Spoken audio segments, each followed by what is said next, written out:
Today's story is about meditation, the thing we all struggle with.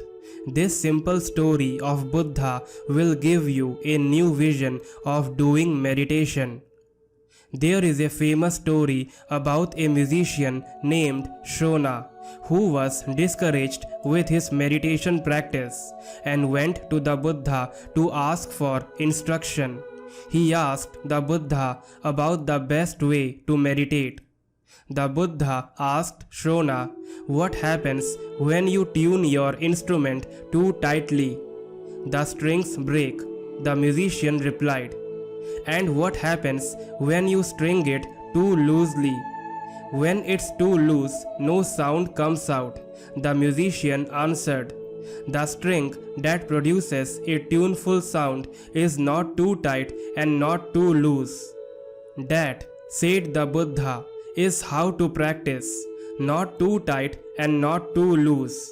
Buddha rejoined, "It's the same for your mind in meditation.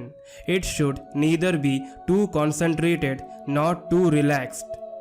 Meditation is a process of getting to know how our mind works and training our attention to rest where we place it. In Tibetan, the word for meditation is gom. Gom literally means getting familiar with or getting used to.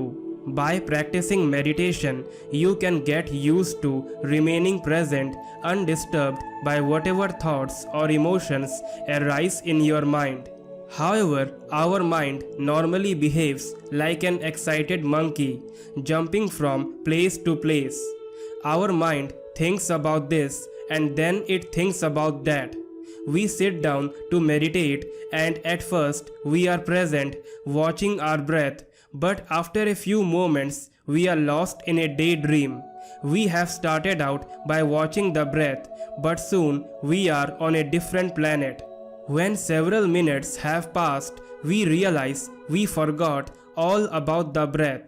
The monkey mind jumps here and there almost without stopping. Our monkey mind is constantly talking to us and telling us what to do. We don't know how to guide it. Our mind is under our control to some degree, but a few minutes on the meditation cushion should convince us of how little control we actually have over it. When the monkey mind tells us something, we react in one of two ways. We follow it or we fight with it. If our mind tells us something is good, we follow it. If our mind is telling something bad, we try to push the thought away. Some people think meditation is about sitting there, clearing the mind by blocking thoughts and emotions. They struggle with their mind, thinking, "I must meditate, I must keep a quiet mind, no emotions and concentrate." Other people try to meditate by blissing out, thinking meditation is all about peace, openness, and reaching a special level of consciousness. Meditation is neither about cultivating nor rejecting, but rather about learning how to be present in the face of whatever arises in our mind. In the beginning, we may need to calm our mind in order to not become overwhelmed and distracted by our thoughts. Eventually, as we gain experience, we will actually be able to use turbulent thoughts as a support for our meditation. Until then, we need to be able to settle our mind. Once our mind settles, we don't have to remain in a tightly focused state of concentration.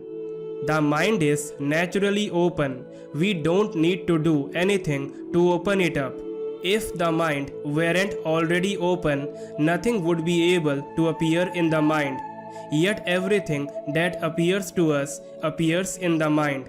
Otherwise, how else would we know about it? We don't need to block out or cultivate anything. We just need to get used to remaining present, aware of yet undistracted by whatever sights, sounds, sensations, thoughts, and emotions appear. We don't have to fight with the restless quality of our mind, nor do we have to follow it around, getting completely lost in thoughts. The monkey mind needs something to do, or it starts creating all kinds of problems. So, let's give the monkey mind something to do. We can tell the monkey mind to pay attention to the breath moving in and out. In this way, we gradually tame the restless monkey mind, making our mind more pliable and more workable. I hope you love this. Share the video with your loved ones. Thank you very much. Jai Shri Ram, Jai Shri Krishna.